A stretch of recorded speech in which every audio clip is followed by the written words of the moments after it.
बताता हूँ कि मेरे लाइफ में एक ऐसी घटना हुई कि मेडिकल चौक में एक सब्जी बेचने वाला बैठता था और उसके लड़के को 84% मार्क मिले। वो मेरे लड़के के क्लास में था, यही बचराज व्यास विद्यालय में था। तो मेरे लड़के को 51% मिले और उसको 84% मिले। भानु से करके उसका नाम था, शेड्यूल ट्राइब का था। तो जब मुझे बताया गया कि उसने कि मेरे मित्र को मिला और मैंने पूछा तुम्हारे पिताजी क्या करते हैं, तो बोले माँ बर्तन मांजने की काम करती है और पिताजी मेरे सब्जी बेचते हैं। तो मुझे अच्छा लगा और थोड़ा सा दुख भी हुआ कि अपने घर में इतना सब होने के बाद अपने बेटे को नहीं मिल पाया, पर इसने मार्क मिला है। बाद में अचानक 8 दिन के बाद मेरे लड़के ने मुझे कहा कि इसकी तबीयत बहुत बिगड़ गई और मेडिकल में एडमिट है, आप डीन को फ़ोन करो। तभी हमारे जुम्मा तालाब के ऊपर चार्टर अकाउंटेंट दानी रहते हैं, उनकी पत्नी विभावरी दानी मेडिकल की डीन थी। और मैंने उनको फ़ोन किया कि आप क्या ऐसा ऐसा लड़का एडमिट हुआ है, थोड़ी उसकी चिंता करो। चिंता करने के बाद 3 दिन के बाद उनका मुझे फ़ोन आया। उन्होंने कहा कि ये सर ये केस बहुत डिफ़िकल्ट है, हम प्रिडिक्ट कर रहे हैं कि इसको बहुत सीरियस कैंसर है और इसको मुंबई में ट्रीटमेंट करनी पड़ेगी। जब ये बात का पता चला तो घर इतना गरीब परिवार था तो मुंबई जाने का कोई कारण ही नहीं। तो उतने में मुझे नागपुर में नागभूषण करके एक अवार्ड मिला। तो मैंने उसके पैसे जो थे वो 1.5 लाख रुपए उसको दे दिए और ऊपर से 1 लाख रुपए भी दे दिए। तो उसने कहा मैं तुम तुरंत हवाई जहाज़ से मुंबई आओ। मुंबई में आने के बाद एक अच्छा हुआ कि अब इसके कारण मुझे देश के प्रख्यात डॉक्टर जानते हैं। तो डॉक्टर अडवाणी बहुत बड़े कैंसर के डॉक्टर थे। तो उनको मैंने फ़ोन किया कि ऐसा ऐसा हुआ है। उन्होंने कहा उसको भेजो। मैं उस समय मलबार हिल पे रहता था।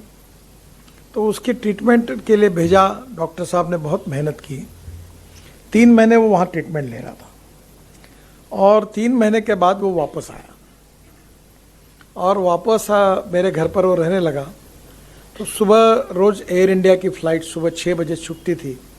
तो मैं सोचता था कि जितने ज़्यादा देर नींद ले लूँ, क्योंकि रात को देर सोता था, और सुबह तैयार होकर बराबर आखिरी 2 मिनट में मैं एयरपोर्ट पे पहुंचता था।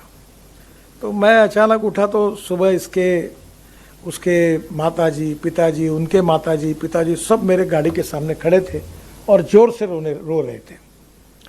तो मुझे लगा कि शायद डॉक्टर ने कहा कि भाई अब ख़त्म, अभी कुछ करने लायक नहीं, आप वापस जाओ, ऐसी स्थिति होगी। तो उसने कहा साहब ऐसी स्थिति, जब मैंने पूछा क्यों तबीयत अच्छी नहीं किया, नहीं बोला अच्छी है। अब डॉक्टर ने ये कहा कि ये लड़का पूरा अच्छा हुआ है, आप इसको वापस लेके जाओ। तो आज जो हम रो रहे हैं वो खुशी के आंसू है।